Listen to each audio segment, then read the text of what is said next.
முத்தையன்கட்டு முத்துவிநாயகபுரத்தில் பசுபதி ராதாகிருஷ்ணன் ஆகிய நான் இதைத்தான் இந்த இதில் மீன் வளர்ப்பு செய்கிறேன்.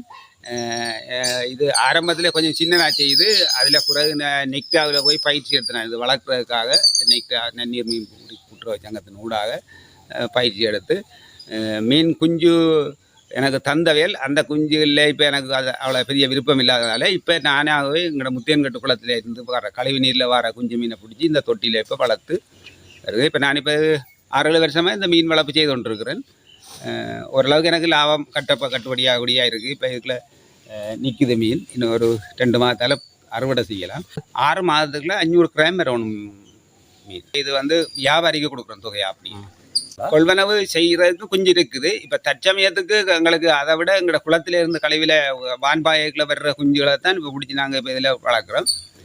இனி எங்களுக்கு அறுவடைக்கு முடிய நாங்கள் இதில் ஒரு அளவான குஞ்சுகளை விட்டு தான் பெரிய மீனை பிடிக்கிறபடியால் எங்களுக்கு விதைக்குரிய குஞ்சு எங்கள்கிட்ட இருக்கும். இப்போ ஒரு சைட் சப்போர்ட்டாக தான் செய்துட்டுருக்கிறோம். எல்லாரும் செய்யக்கூடியது. இப்போ வீட்டில் இருக்கிற அத்தனை பேரும் உணவு போடுறதா இருந்தான்னு இலகுலிகள் பிடிக்கிறது போடுறதுலேருந்து எல்லாரும் செய்யணும். அதோடைய எங்களுக்கு இதில் கட்டுப்படி ஆகுது. முருங்கையில் இப்பிலிப்பில் குலை கிளிசரியாயில் போன்றகளை போட்டு தான் நினச்சி கொள்ள வேணும். மீன் தொட்டியை அவதானிச்சு கொள்ள வேணும். நோய் மீனில் இருக்கான்றதை நோய் உள்ள மீனை பார்க்க தெரியும். அவருக்கு காயம் இருக்கும், புண்ணு இருக்கும்.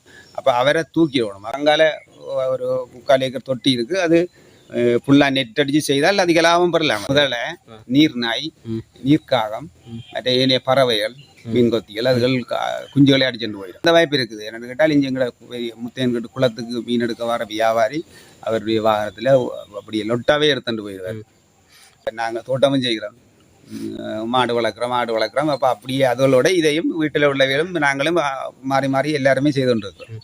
செய்து சில நல்ல பெயிலியராக போனவர்களும் இருக்குது. அந்த கவனிப்பில்லை. இதுதான் பிரச்சனை என்றால் அதை பாதுகாக்க வேணும். பாதுகாக்கிறதுக்கு மீன் இருக்கிற மாதிரி தண்ணிக்குள்ள மீன் இருந்தால் இருக்க வேண்டிய நாங்கள் மீன் இருக்காது. உள்ளுக்கு எல்லாம் வேறு பிராணிகள் பிடிச்சி சாப்பிட்டு போயிடும். அதால் நஷ்டம். தண்ணி தொட்டி நாளாந்தான் மாத்திரம் இன்னும் கொஞ்சம் பெருசாக செய்யணும்ன்ற ஆர்வம் இருக்குது. காரணம் என்னென்னு கேட்டால் அதை பாதுகாக்கிறதுக்கான நெட்டுகள் அடித்து அது ஒரு பெரிய செலவு உண்டது. அதை செய்தால் தான் நாங்கள் ஏனைய இதுகளை கொஞ்சம் விஸ்தரிக்கக்கூடியதாக இருக்கும். அப்போ அதோட இப்போ விட்டு வச்சுட்டு இப்போ எங்கள்கிட்ட தொழில்களுக்காக வேண்டி இதை ஆரம்பத்தில் நான் பயிற்சியை தந்துட்டு அவையல் தொட்டியில் மீன் குஞ்சு விட்டு அதை வந்து அவைகள் பார்த்து பார்வையிட்டு இது எப்படி செய்யணும்ன்ற சில விளக்கங்களை அவையிலே தந்து கொண்டு இருந்தவை.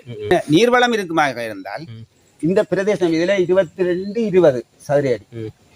இதுக்குள்ள எந்த பயிர் செய்துன்னு நாங்கள் அந்த வருமானம் எடுக்க மாட்டோம். அதில் பாதுகாப்பாக செய்தால் ஒரு பேங்க் நினைக்க முடியாது. இப்போ குளத்தில் கொள்வனவு 480 ரூபா. அதே கொள்வனவு எங்கள்கிட்டையும் செய்யணும். இப்போ நீங்கள் இந்த தண்ணி தொட்டியில் வளர்க்குற இந்த மீனுடைய அந்த ருசிக்கும் குளத்தில் வளர்க்குற மீன் ருசிக்கும் இல்லைன்னா அந்த நிறைக்க முடியல என்ன வித்தியாசத்தை காண்றீங்க? அது சுகாதாரத்தால் கொஞ்சம் ஆரோக்கியமாக இருக்கிறபடியால் அதில் ஃப்ரெஷ்ஷாக இருக்கும். இவையல் அளவான சாப்பாடு, அளவான தண்ணி. அப்போ அதுக்குள்ளே நிற்கிற இப்போ வளர்க்குறதுக்கும் வளர்க்காதவங்க உள்ள வித்தியாசம் அதுதான். அது வித்தியாசம் உணரக்கூடியா இருக்கு.